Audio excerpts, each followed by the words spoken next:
introduce the moderator, ASCE Texas Section VP Educational, Brett Pope. Thank you all for joining us today for Texas Section ASCE webinar, overview of water treatment research at the Chellam laboratory at Texas A&M. This webinar is the second in our series of monthly webinars for 2017. I would like to thank the branches for hosting viewing sites all across Texas. As the State Association for Civil Engineers, we are happy to provide this service to the engineering community. If you're not a member of ASCE or the Texas section, I invite you to become a member so that you can benefit from being a part of this professional association. Now I'm pleased to introduce our presenter for today's training, Shankar Chellam. Shankar Chellam is the J. Walter Geek Porter 22 and James W. Bud Porter 51 professor in the Zachary Department of Civil Engineering. He completed his BS and MS degrees in mechanical engineering and chemistry respectively from the Birla Institute of Technology and Science in India, and MS and PhD degrees in environmental engineering from Rice University in Houston. Shankar also has 7 years of real-world experience as a process engineer with JK Synthetics, India, and as an applied research engineer at Montgomery Watson. His research interests broadly include advanced technologies for drinking water treatment and wastewater reclamation. A recipient of the National Science Foundation Early Career Award, Professor Chellam has co-authored 99 peer-reviewed papers in archived journals, 12 book chapters, 23 invited presentations in conferences and workshops, 59 invited seminars in leading academic institutions, and 137 conference presentations. Shankar currently serves as an elected member of the Board of Directors of the Association of Environmental Engineering and Science Professors Foundation and the North American Membrane Society. Shankar, you can take it away. All right. Thanks for the introduction, Brett. When Anne-Marie and Brett, invited me a few months ago, I was not very clear how to speak about my research to practicing engineers. I'm not sure I still do, so bear with me for the next 40 minutes, and hopefully at the end of my talk I can still answer some of your questions. I have several topics planned for discussion today. A lot of this has essentially come out of the work done by my students and myself over the last several years. They all relate to various aspects of water quality and membrane filtration in particular. So the first topic I wanted to share some information with is some of our ongoing work on how viruses are removed from contaminated water supplies and what we can do in terms of improving the removal, specifically looking at chemical coagulation. These are several of the viruses and membranes and particles that we use for this research. The one on the top left is what is called an MS2 virus. It's a very small virus, and in fact it is one of the smallest viruses. It's only about, I should have said 30 nanometers. It's not 30 micrometers. Hang on, it's my mistake. This is 30 nanometers, and this should also be 30 nanometers. Okay. And you can imagine that because these are very small, they go right through some of the advanced membranes that we are beginning to use more and more in water purification. And so we asked the question, what can we do in terms of improving their removal? For this work, we used somewhat specialized membranes. I wish to emphasize that the membrane morphology shown on the top right is not the typical membrane that is used in practice. You can see the very clear pores in these membranes. And like I said, because we are doing academic work and we wanted to very carefully understand transport phenomena, we wanted to do experiments with a specialized membrane. And what we did was we varied the pore sizes of these membranes from 100 nanometers, and they should say 5 micrometers, not 5 millimeters. So we varied the pore sizes in a wide range and looked at the removal of different viruses and different spherical particles. Okay, and this is what we found. Okay, let me see if I can. Yeah, and this is what we found.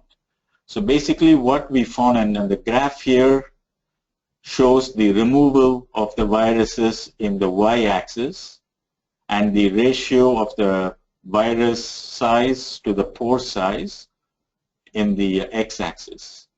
So the easiest way to explain this is that if you look at the right-hand side of this graph, where the values are more than 1, what that means is that the viruses are larger than the pore size.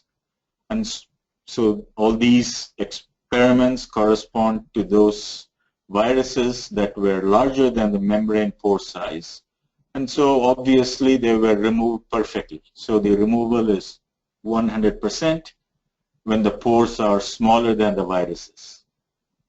But when the viruses are smaller than the pores, you see a gradation in removal.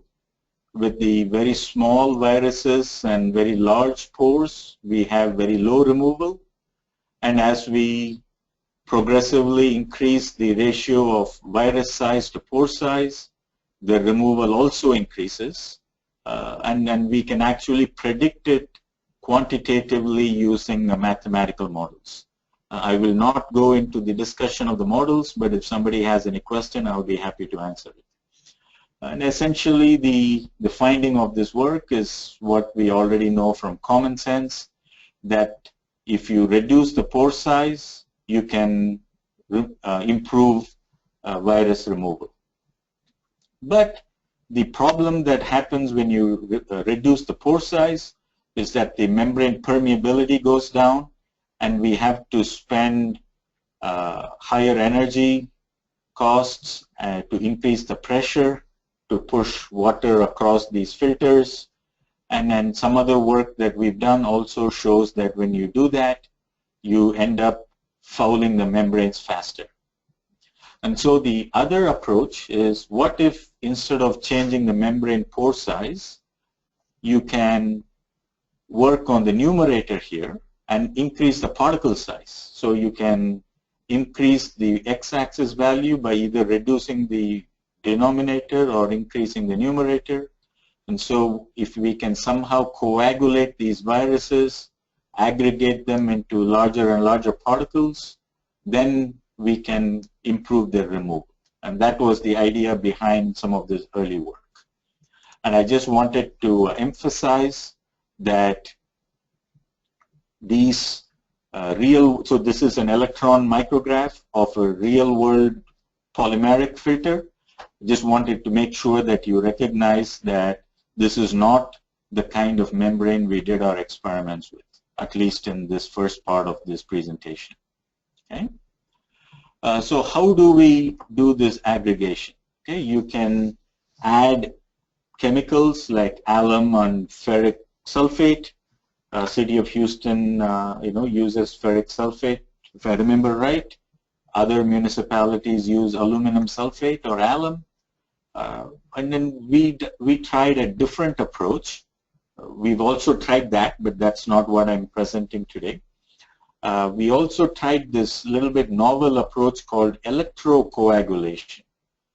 So essentially what happens here is we have an electrolytic cell, we have an aluminum anode, and in this case a stainless steel cathode.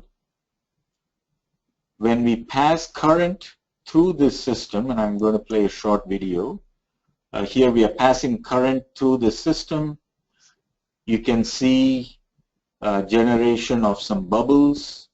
The coagulant is also going to be simultaneously dissolved, and you can see the beaker becoming kind of whitish, and that is the aluminum hydroxide flocs that were formed, and this is just a sped up version of the sedimentation time so that the video is just shorter, and you can see the aluminum flocs settling relatively nicely, leaving a clear supernatant that needs to be filtered.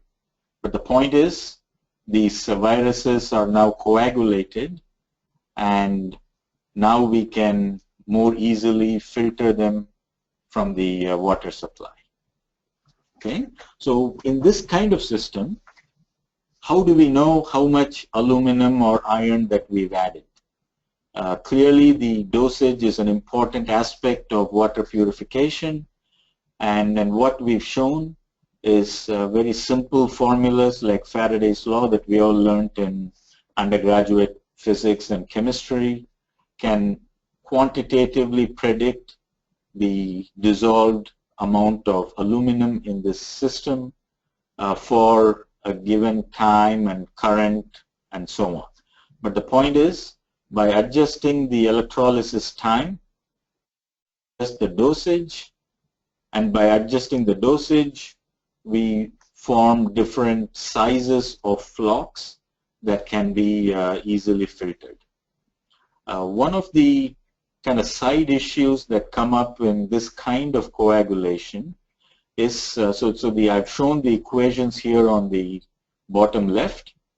You can see that essentially aluminum anode dissolves and precipitates later to form the flocs, but a side product that is formed is hydrogen. So here is another, so hydrogen is highly flammable, and we wanted to test for the production of hydrogen, and so we made another short video.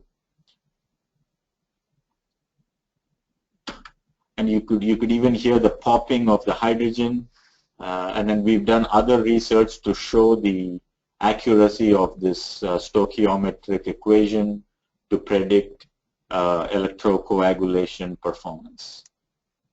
Okay, so how does this impact virus removal, right? So again, we did experiments with without any coagulant addition, and that is the 0 point here. And then the idea is when we added no coagulant, the viruses were very, very poorly removed. So the virus removal is close to 0 when we did not coagulate them, simply because they are too small and they can easily go through the pores of the membrane. But when we added more and more coagulant, these viruses aggregated with each other and with the aluminum that was added, and we progressively improved their removal, even reaching this 4 log mandate by the surface water treatment rule. So 4 logs corresponds to 99.99% removal. For those unfamiliar with this terminology of log removal, 1 log is 90%, 2 logs is 99%, and so on. So depending on how much aluminum we added, we could even reach as high as 99.9999% virus removal. We also have some ideas on why that happens, but essentially that is a combination of virus transport towards the anode, because the anode is positively charged and the viruses are negatively charged in water, and near the anode, aluminum is dissolved, and we form these hydrolysis products that can nicely destabilize these viruses. Okay. We did another set of experiments where we could actually see the fluorescence emitted by these viruses under, somewhat what is called a fluorescent microscope. So what I'm showing here are corresponding bright field images that look a little bit brownish in color, and the fluorescent virus images that look greenish in color. So you can, and the aluminum dosages are shown at from 0 to 5 all the way to 30 milligram per liter, and the scale bar here is 10 micrometers. So we form a very large flocs, and then you can see the brightness increasing as we added more and more aluminum, directly showing the aggregation of more and more viruses in these flocs that resulted in a higher intensity of fluorescent light, clearly demonstrating a virus capture. Okay. So essentially, our idea or our model for virus capture is that when we use membranes, these viruses go through them relatively easily, especially when we use microfiltration membranes. But when we add a coagulant, we can aggregate them to form flocs that are much larger than the pore sizes. Here is an electron micrograph of a membrane filter after filtration of these viruses and aluminum flocs. You see that you cannot see the pores any longer here, and essentially the pores are blocked by the aluminum coagulant that we added. The viruses are entrapped in this coagulant, and because this cake layer is formed, the viruses are continually filtered by this cake layer, and actually as you do more and more filtration, we see better and better virus removal as well. Okay, that's about it for the first part. We also want so many utilities add a coagulant, not simply for virus removal, but actually to reduce membrane fouling. Okay, so when utilities purifying surface water, these membranes get fouled somewhat rapidly, and then when you do the pre-treatment with coagulation, we can reduce the fouling rate. Okay, for this next few slides, we used Lake Houston water as our raw water. We took samples from the canal that leads to the East Water Purification Plant that's located on Federal Road in Houston. And then these are some of the water chemistry properties that we measured in my labs. And this is simply an electron micrograph that we took of this of the solids in this water after filtration. And you can see a lot of junk in there.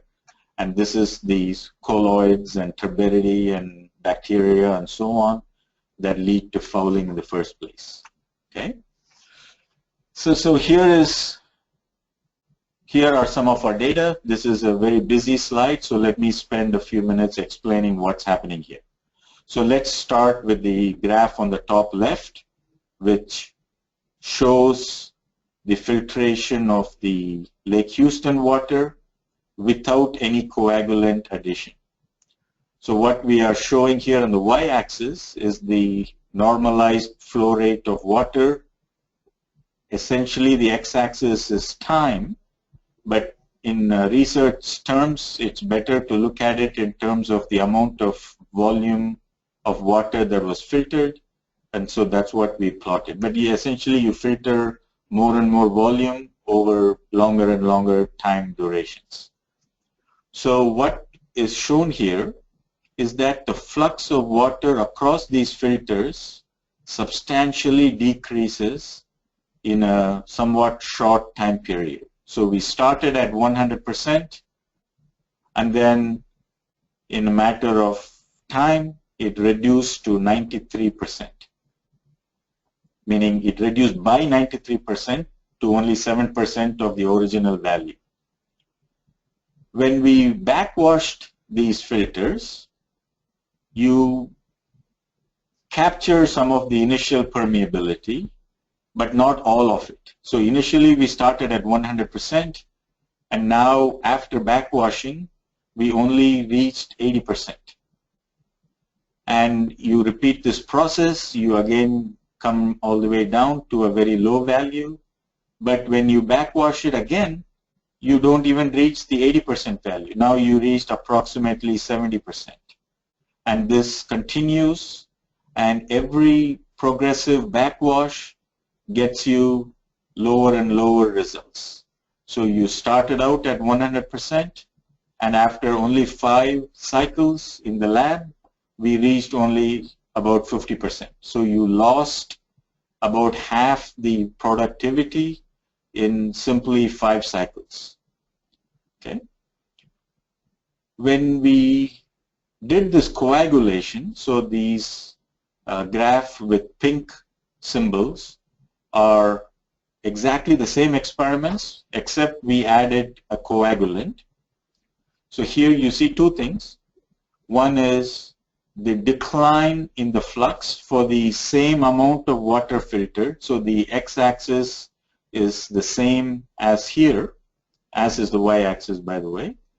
But we only lost approximately 60%, whereas here we lost more than 90%. And more usefully, when we backwash this filter, we captured more than 90% of the initial productivity, whereas here it was only 80%, and after 5 cycles it came down to 47%. So not only is the filtration more efficient, but so is the backwashing. And when we did it 5 times, it came to about 70%, like I said, whereas earlier it was about 50%. So this adding a coagulant not only helps remove viruses, but more importantly, in terms of many water treatment applications, it also reduces membrane fouling. And so we asked the question, what is happening? Why is it that these filters foul less? Okay, so we did what is called a membrane autopsy. So after our experiments, we did somewhat detailed spectroscopic analysis of the surfaces of these filters. Here is one example of what is called X-ray photoelectron spectroscopy. So this technique uses high energy X-rays to understand what are the different elements that are in the sample. So for example, we use polymeric membranes, and so there is a lot of carbon in the original filter. And so essentially what I'm showing in both these graphs are elements like oxygen, silicon, aluminum, and nitrogen divided by carbon, because carbon is the main component of the membrane polymer. And in this other horizontal axis, we are showing the different cycles of filtration, meaning 1, 3, and 5. And then essentially what we see is by progressive filtration, there is accumulation of each one of these elements. So for example, on the bottom right graph, you see oxygen being increased from about 20% to about 35%, and then to about 40%. And because we used aluminum as the coagulant, you also see aluminum accumulation on the membrane surface. But importantly, even though these elements are accumulating, the fouling is being reduced. Okay, that is the important part to understand. Okay. We also did another kind of spectral analysis which is called infrared spectroscopy. So we can probe the different organic molecules using different spectroscopic techniques.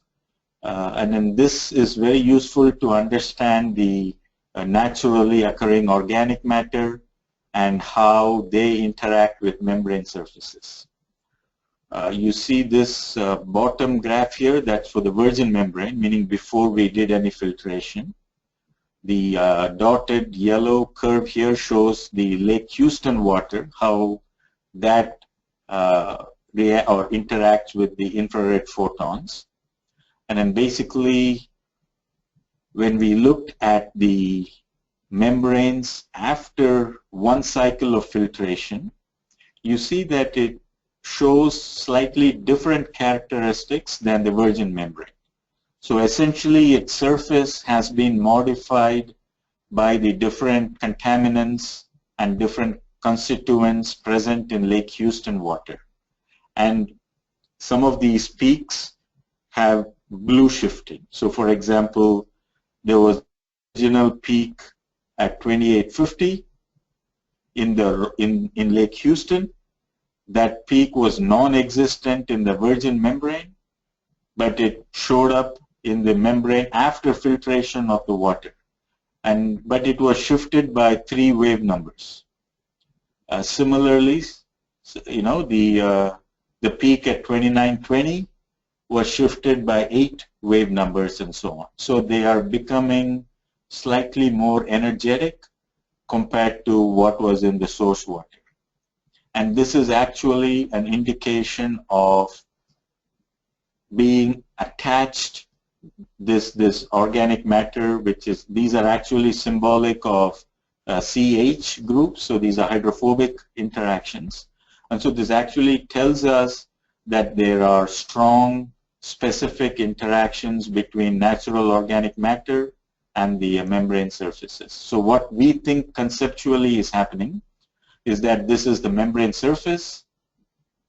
When the foulants accumulate on the water, when the water is being filtered, they accumulate on first the membrane, and then when we filter for much longer durations, so for the 5th cycle, for example, these blue shifts are even more pronounced, and what we think is happening is that there is the entire membrane surface is fouled, and further accumulation is actually happening on the deposited foulants rather than the membrane surface.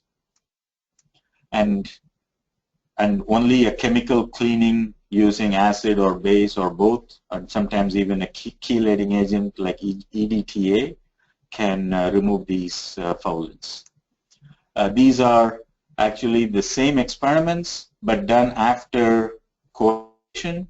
We can see actually similar results, except aluminum was also being deposited now. So not the things that accumulate are not just the naturally occurring organic matter, but the flocs themselves, including aluminum and the organic matter. Okay, so again, we did much more experiments, but I'm not showing them here. That essentially has shown that different chemical interactions, not only hydrophobic interactions that I showed you in the previous 2 slides, but also hydrogen bonding and inner and outer sphere complexation lead to membrane fouling. Calcium and magnesium ions in the water can actually make it worse. Okay? All right, so those were my first 2 topics. The third one, we also do, that's more related to surface water treatment, drinking water production from lakes and rivers. We've also recently started some work on water reuse. Okay, so essentially, some utilities now are forced to consider purifying municipal wastewater to such a high degree that it can actually be used for drinking. El Paso is building such a plant. Orange County Water District in California has one running for a long time. they practice what is called indirect reuse, whereas I believe El Paso is doing a direct portable reuse. But in any case, regardless of the indirect or directness of the reuse, all these systems employ reverse osmosis membranes. Sometimes they use nanofiltration membranes, but essentially they use what is somewhat colloquially called a high pressure system for advanced water treatment. A few months ago, one of our consulting colleagues came to us saying they have been running this pilot plant, but they are having severe fouling of these membranes. They had some idea as to what it might be, but they wanted us to do this autopsy, like we discussed before, these spectroscopic analysis, and give them ideas on what might be happening. So they sent us a couple of these kinds of, so the membranes come in these kind of cylinders. We cut open the cylinder, and then this is how the membrane looks like after you cut them open. In fact, they had actually cleaned the membrane using acid before sending it to us, and that's why it looked, so clean. Otherwise, it looks brown and dirty. Okay? And this is a schematic diagram of the municipal wastewater plant and the water it produced that was being purified at pilot scale using microfiltration and reverse osmosis. So the utility was using extended aeration activated sludge. They were adding some alum coagulant to help with sedimentation. The water after secondary treatment was being microfiltered and then sent to reverse osmosis. And the consultant was having fouling problems with the reverse osmosis system, and then they were asking us to help them out in identifying what might be happening, but they didn't tell us too much more than that. When we got these filters, we did, again, different kinds of inspection. We did some microscopic inspection under the electron microscope. We also did elemental analysis. And what jumped out at us was the strong aluminum signals in the reverse osmosis membrane on the surface of the RO system. That itself told us that some of this alum is not being properly dosed and properly removed by the microfilter, and the alum is moving towards the RO stage when it should have been removed by the microfilter.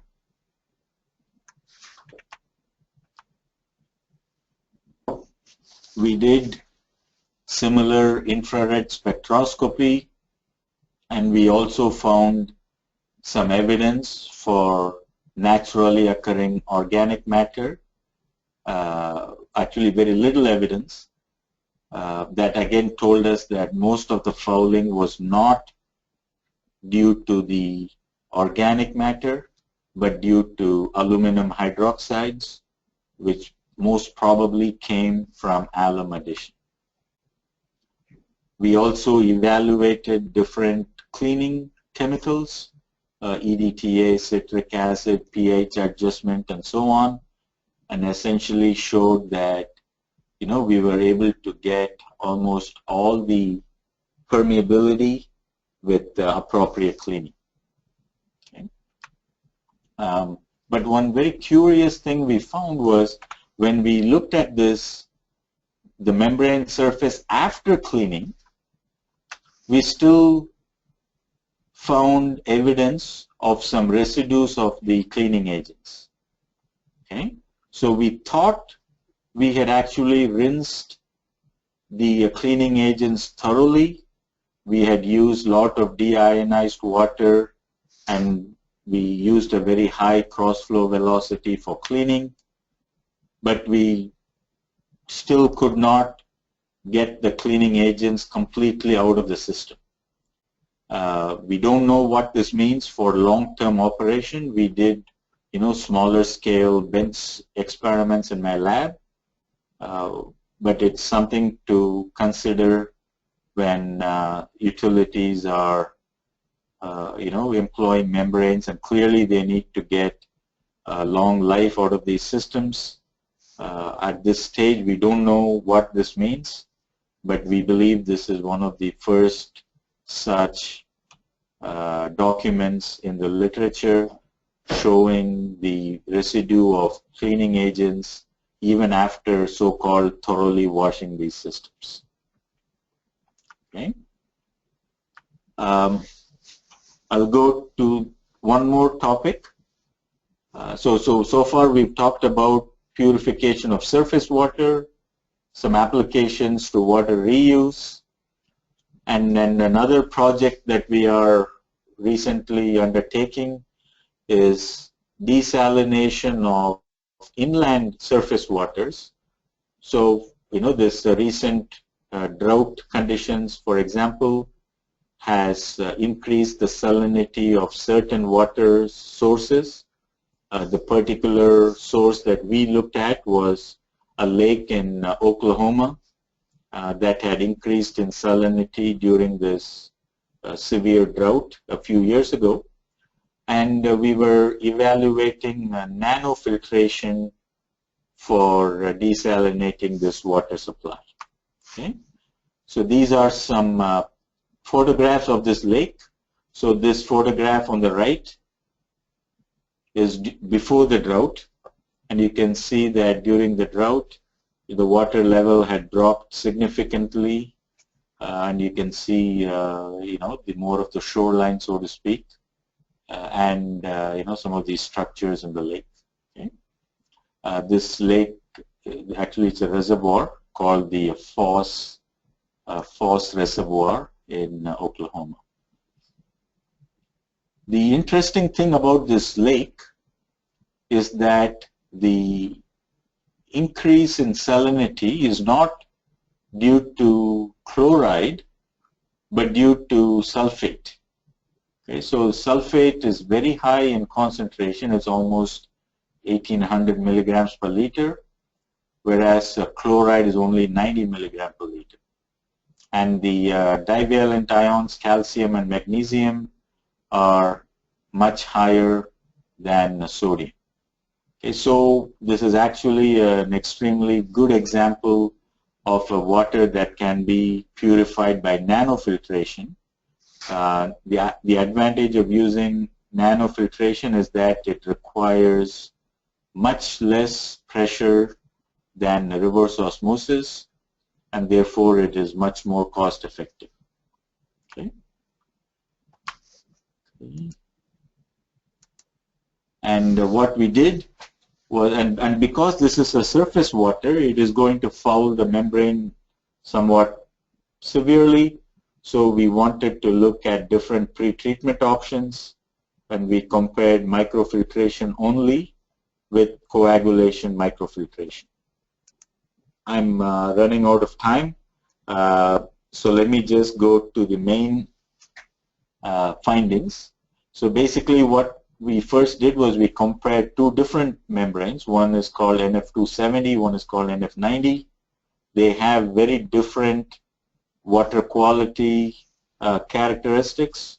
The NF90 is a so-called tight membrane, so it will remove a lot of the salt, whereas NF70 is a looser membrane, so it doesn't remove that much of the salt. And what essentially we found was that this NF270 removed the divalent ions and sulfate very nicely, but it also fouled much less than this NF90. So it gave adequate water quality, but it was more productive and fouled less. Okay? And what we saw in the case of NF90 was that there was some gypsum precipitation leading to inorganic scaling, and that's why the NF90 membrane fouled to a greater extent, than the NF270. And then when we looked at pre-treatment effects, so this is the pink line is for the MF only, and the green line is with coagulation pre-treatment. And so essentially in our small-scale evaluations, when we pre-coagulated and pre-microfiltered, the flux decline was minimal. So you know, you can get a very long run time, very low operational problems, and long duration between chemical cleaning if you did coagulation, microfiltration, followed by high-pressure membrane filtration. Okay. We also, like I said, we like this autopsy of these systems to better understand what is happening at the microscale, and then we can also design better cleaning chemicals and cleaning protocols to recover the permeability after fouling. Okay. Brett, I believe I'm somewhat out of time. I'll leave about 10-15 minutes for questions. But just one last thing before I finish is I'd like to thank many of my students who did the work and the agencies that funded my work. So with that, thank you, and I'll open the forum for questions if there are any. Thank you.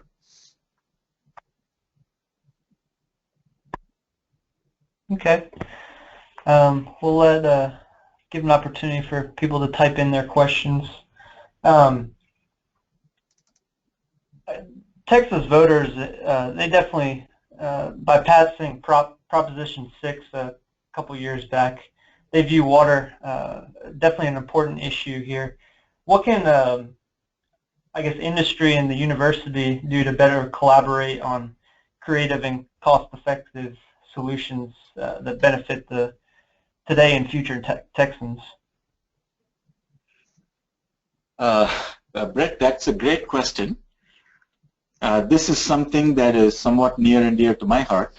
You know, as you read in my bio, I worked with a consulting firm several years ago, you know, almost 18 years ago now, before I joined academia. I was a research engineer with Montgomery Watson, and I used to work closely with, at that time I was in the East Coast, so I used to work closely with Johns Hopkins University, essentially doing this kind of work. You know, I would take samples of water, samples of filters, samples of whatever I needed to be analyzed in more detail. I would use the lab results to better understand what was happening in the field and try to design better pre-treatment processes, better or less fouling situations, create less fouling situations, and so on. But somehow I've noticed in Texas this kind of close relationship is not there, at least to my knowledge. And I would invite, you know, people in the audience and other municipalities to, you know, email me, call me, chat with me. I would also like to learn more about what issues they are facing, both regulatory and operational. You know, my students, for example, are very interested in practical applications of the research they do. So even if we can arrange for some field trips, visits to membrane plants, you know, all that would be very helpful to foster a better and a closer relationship between academia and industry. Okay. And your contact information, can we go ahead and send that out to those that are watching? Yes, no problem at all. Yes, please do that. Okay. Let's see. Any more questions coming through?